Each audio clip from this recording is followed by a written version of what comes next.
去年台北市立国乐团有做一出歌剧《我的妈妈欠栽培》，唱出咱台湾日常的生活，嘛举办座谈会，甲观众开讲，希望咱台湾歌剧的路会当愈行愈开阔。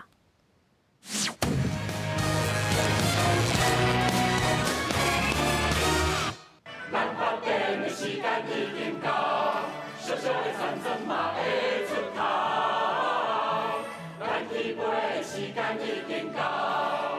一字一句唱出台湾的日常生活。这出我的妈妈欠栽培，结合歌戏、南北管，也有咖喱戏的元素，展现出上在地的台湾故事。所以伫这边写的时阵我放真侪元素落去，包括讲规个伫歌词一直到台词，拢有押韵的那物件，其实迄就是歌戏的四句连啊戏。一个人管管百外口，阴茶立草，饲猪险狗，所以这种的妈妈吼，就是咱台湾的妈妈，伊拍拼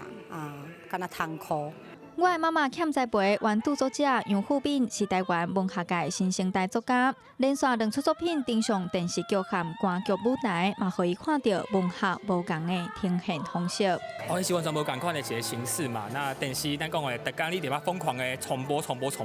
可是这个虽然说伊即马出 DVD， 但是现场的感觉是很震撼的。这出歌剧去年演出，真受到民众欢迎。台北市立国乐团特别办讲座，和民众分享制作的过程。无共领域的合作，尤其剧中的作曲家颜明秀嘛表示，其实这出台湾歌剧无法度用西洋的角度来欣赏，嘛袂当用台湾传统戏曲来定义，因为就亲像台湾多元的文化共款，是一个元素相夹，变成咱家己的台湾气口。记者杨淑晴、谢桂林台北报道。